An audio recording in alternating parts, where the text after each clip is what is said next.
Aujourd'hui, nous aimerions vous proposer un tuto sur la création d'une reprise libre en musique. Alors, la première chose, c'est d'aller sur le site d'FFE Compète, de choisir le protocole de la reprise que vous allez dérouler, en l'occurrence la Pro Elite libre, et de regarder tous les mouvements qui sont imposés en faisant bien attention à la quantité. Par exemple, pour le pas, ici, il faut un minimum de 20 mètres. Il va falloir faire très attention également au temps accordé, ici, entre 5 minutes 30 et 6 minutes. Et puis voilà, d'être bien sûr d'avoir au moins une fois chacun des exercices demandés. Une fois que c'est fait, il faut vous interroger sur l'enchaînement de mouvements qui sera le mieux adapté à votre cheval et ensuite réfléchir à un tracé.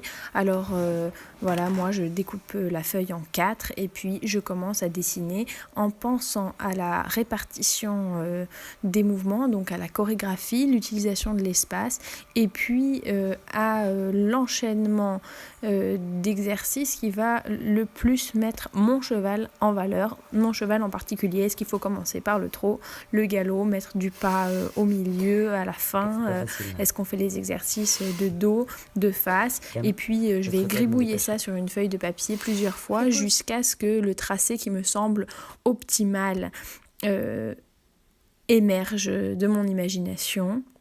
Il va falloir plusieurs brouillons jusqu'à finalement mettre au propre un texte de reprise en vérifiant encore une fois avec votre protocole qu'il ne manque aucun élément et que voilà, quand vous regardez votre feuille au bout du compte, tout l'espace a été utilisé avec autant de choses à main gauche qu'à main droite, autant vers A que vers C, autant à gauche de la ligne du milieu qu'à droite de la ligne du milieu.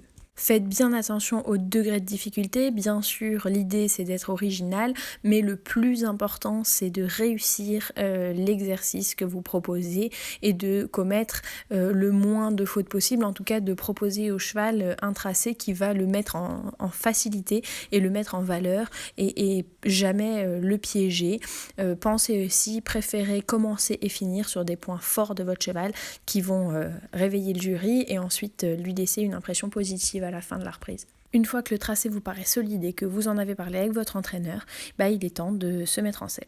Il va falloir maintenant filmer l'intégralité de votre reprise, vous assurer que visuellement ça convient et que techniquement à monter c'était faisable.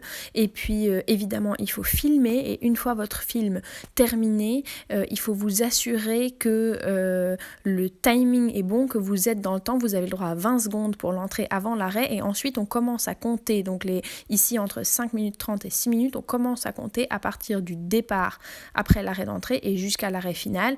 Vous avez vu, parfois il est nécessaire et même plutôt utile de dérouler plusieurs fois de suite pour s'assurer que le timing est bon et peut-être faire quelques petits changements, d'où vous voyez là sur cette vidéo le changement de couleur de polo parce qu'on s'y est repris à 2 fois, il manquait 20 secondes minimum sur la vidéo.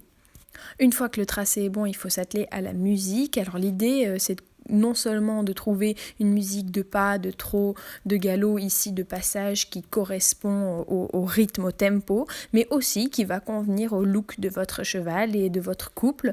Alors ici avec Scoop, on a choisi les musiques de super-héros, les musiques des Marvel, donc par exemple du film Avengers. Et voilà, on va écouter une série de chansons à la suite. On prend du temps, on écoute au début, au milieu, à la fin de la musique et on note celles qui nous ont plu en notant à quelle allure elles pourraient correspondre. Voilà, on fait une sélection plutôt large et ensuite en visualisant la vidéo en même temps qu'on écoute la musique, on va pouvoir éliminer jusqu'à avoir une sélection finale qui nous paraît la plus accordée avec le cheval. Il faut essayer de choisir des musiques qui ont des temps forts et des variations. On ne veut pas une musique de fond, une musique d'ambiance. Il faut qu'il y ait des temps forts pour les allongements et les transitions.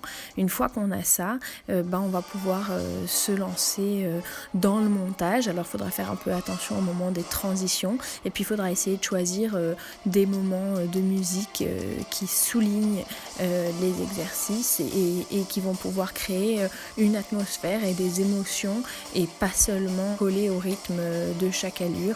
L'idée c'est vraiment de sublimer, de raconter une histoire, d'emporter le jury et le public dans quelque chose de au-delà de juste une reprise, mais vraiment comme une petite pièce de théâtre avec une énigme en fonction du thème que vous avez choisi, qui peut être du fantastique ou du classique, peu importe, en essayant de choisir des musiques qui sont pas vues et revues. Et puis une fois que votre montage est fait, nous on aime bien le faire sur eMovie parce que ça permet d'avoir l'image et le son en même temps. Vous allez voir si tout colle. Maintenant à vous de jouer.